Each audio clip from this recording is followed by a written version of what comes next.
Methane reacting with bromine is a hectic reaction.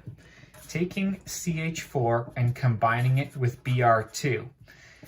The two aren't going to react unless you provide it with a little bit of UV light, which helps you to break apart the bromine molecule in the first place. But when it does, one of the H's from the methane gets replaced with a bromine atom, and then you'll make HBr as a side product.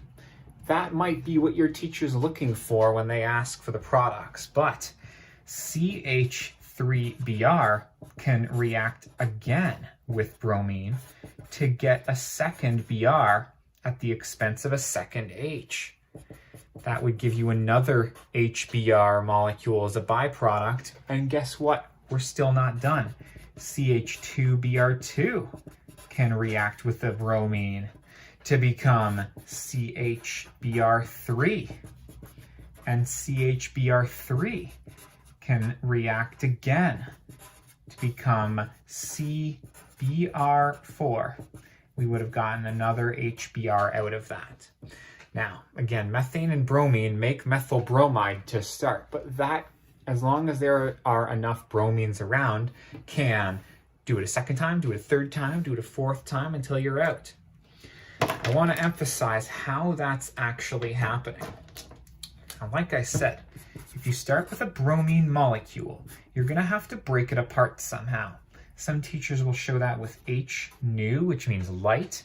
Some teachers will write UV to emphasize that it has to be ultraviolet in energy, whatever.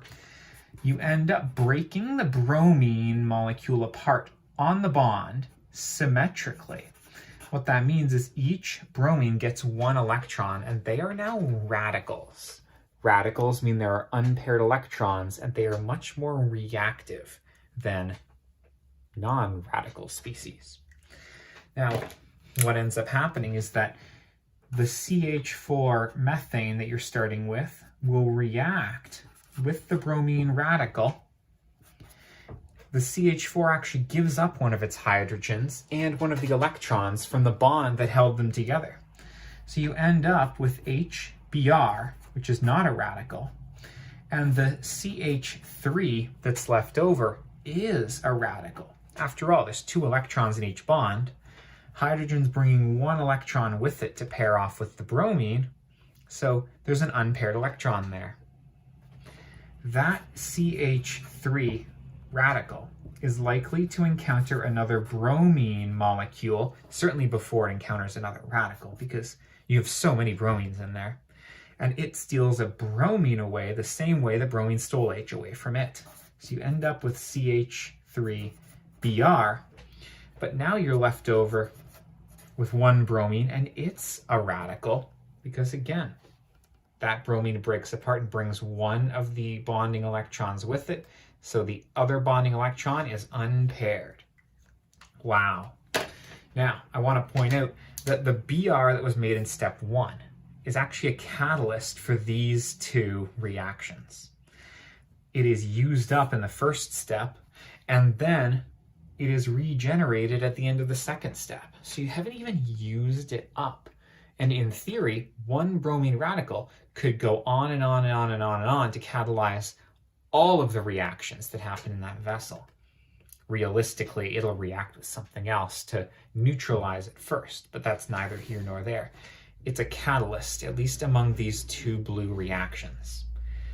Likewise, this CH3 radical was created at the end of that step and then consumed at the beginning of the next one. It's an intermediate, so it cancels out of this reaction scheme as well.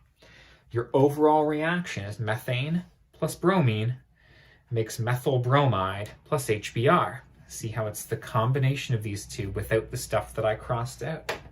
Love it. Now, it is possible that the bromine radical that's made here reacts with, I don't know, another bromine radical to give you back Br2, and then that would have to wait to be broken apart again with UV light before it can go and do anything else.